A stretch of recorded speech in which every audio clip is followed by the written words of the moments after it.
What is up, Wizards? Mooner is back, and I wanted to bring you guys a quick video today.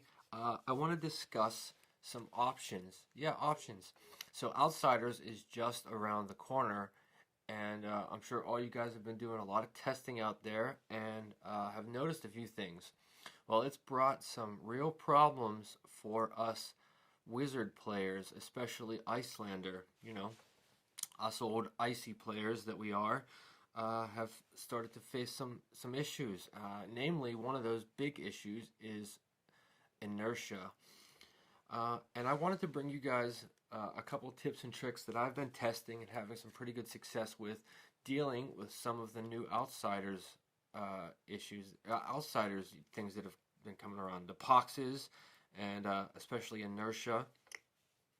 And Azalea. Azalea is a huge problem right now. She's super good, and she kind of slaps us around a little bit. And all that lace with inertia and things like that helps a lot. And Azuri's pretty tricky too.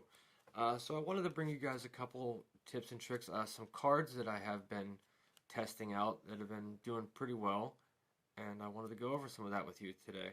So the cool thing about LSS and the thing that I've noticed is that they're really good at printing cards that seem completely useless and unplayable at the time of printing. And later down the line, we kind of get some new things, and sets bring new mechanics, new things. And if we look back at some of these cards, some of them begin to have a little bit of utility. And I brought to you guys 4 cards today that I think might help a little bit with the meta, and I'm going to go over those with you. Honorable mention is going to be number 5, which is Encase. Now, Encase is a card that I already run in my main board, and I've been running since day 1 from the jump, and I will die on this hill that Encase is absolutely goated. I love this card. In Weather Vanes, it's super good. Just a 0 for 3. It's a red ice elemental wizard action, but it has ice fusion, and if you fuse it, what it does is if it hits a hero, it freezes that hero and all equipment they control until the start of your next turn.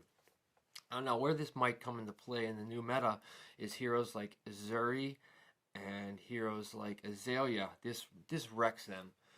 Freezing their hero ability and freezing all their equipment just really can be devastating. Like that stupid flick knives thing, and Azalea can't activate her hero ability. She can't activate her Skullbound Cross Wrap. So hitting them with an Encase can be absolutely backbreaking, and it has led to a lot of my success dealing with these heroes in my testing. Encase is absolutely goated, and to all you players out there who aren't playing Weathervane, you might want to just look at Encase as another option. It is a 0 for 3, and in those low AB matchups like the Rangers, Encase can just absolutely be backbreaking. So this is my honorable mention as one of my favorite cards in my deck, and I think you guys should give it a try if you aren't. So let's get into the 4 cards that I think can really help with the new meta. I've been testing these a lot, and I think they are super solid, and I'll get into why. The first one is Read the Ripples. Now, this is a wizard action aura from Uprising that did not see any play in the last couple metas or the last year or so. In fact, this card on the surface just kind of appears absolutely garbage.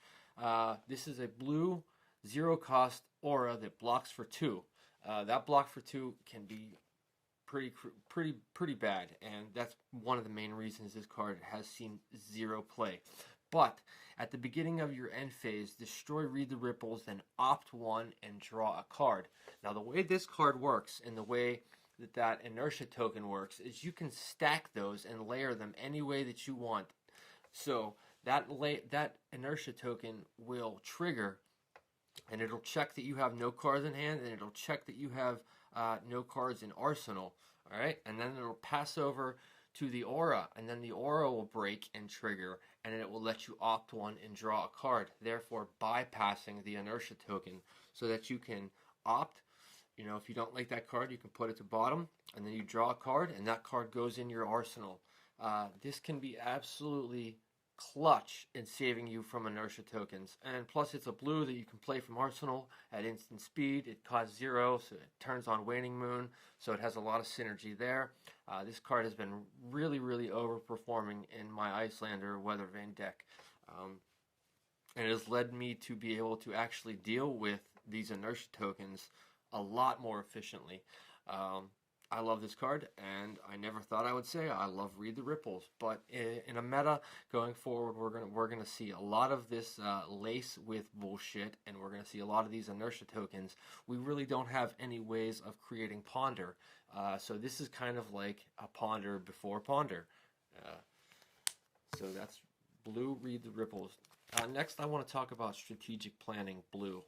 This is generic action. It is generic.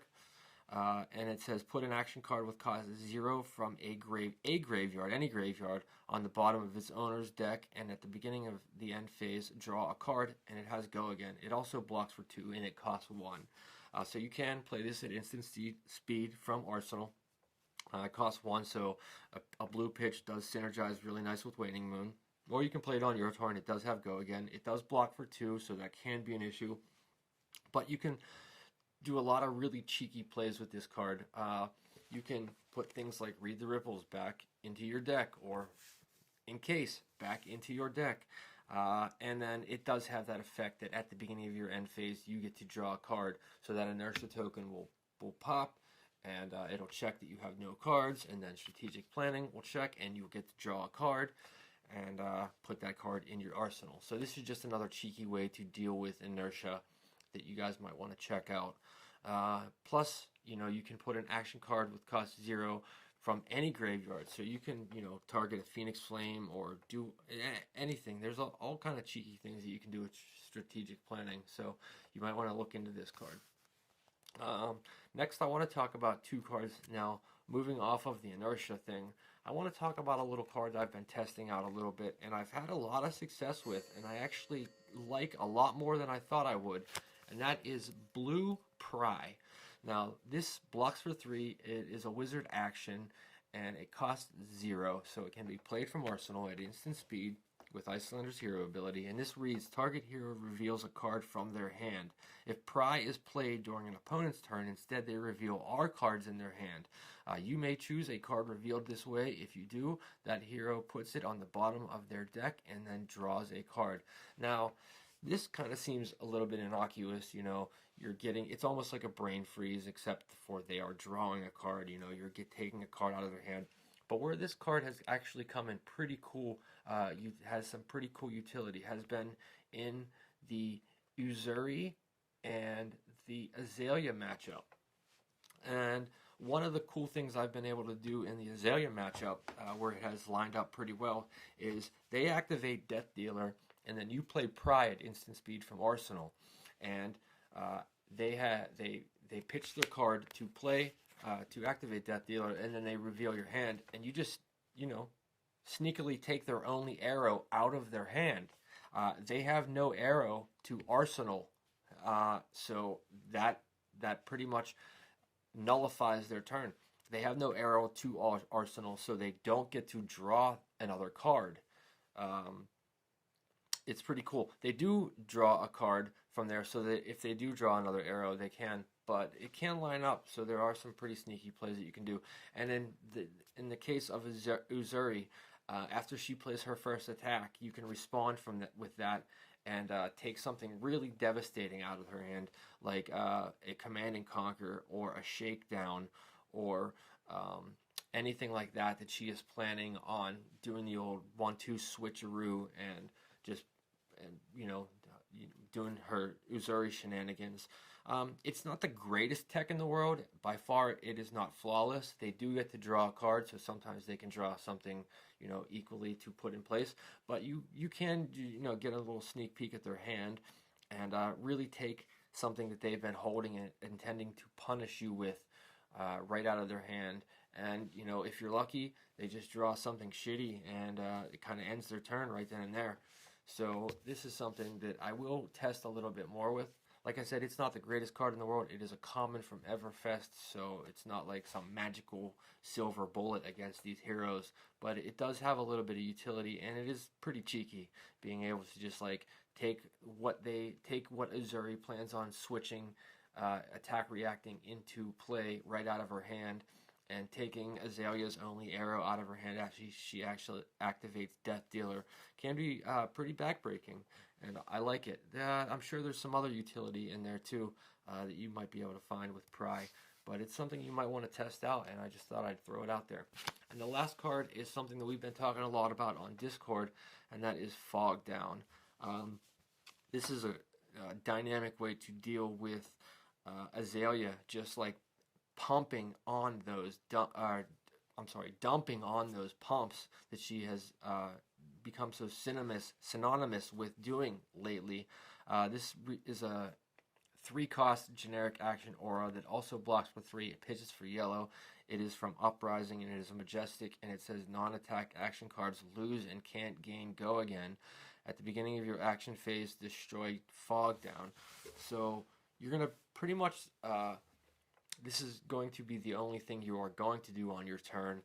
You are going to play Fog Down, and then non-attack action cards lose and can't gain go again. So Azalea can really only attack one time, with a buffless attack. She can't really pump it or do anything like that. So all those like lace with cards and premeditate and things like that are going to lose go again. And to be honest, I haven't really tested this card out fully. I have just now put it in my deck and plan on testing it out today. But I wanted to get this video out there to you as soon as possible so that I could go over a little bit of this tech that we have been talking about on Discord, and that I think could really help Iyslander possibly gain a little bit of footing in this new meta. Our girl ain't down and out yet. There are ways that we can deal with inertia, and Read the Ripples and strategic planning have been really overachieving for me, and I thought I would just let you in on that little encase and pry tech that I have been testing out, and it's actually pretty good. Are they, the best cards in the world? No, but it is always worth going back and having a look at some of those cards that we thought were completely unplayable, like these 5 cards here that actually now in a new meta with new abilities and things that have come out and come to light actually could, help solve some of those issues. So it's always worth going back and having a look at some of those cards, and that's what I did, and I came up with Read the Ripples and Pry and strategic planning, and I thought I would just share that with you guys. So I hope this helps a little bit. I hope you guys go back and look at some of these cards and see if there is any interactions or anything, as the Outsiders meta begins to unfold in the next few weeks. Good luck with all your pre-releases, and don't count Iyslander out ever. She's Iyslander for a reason. All right, take it easy, guys, and good luck.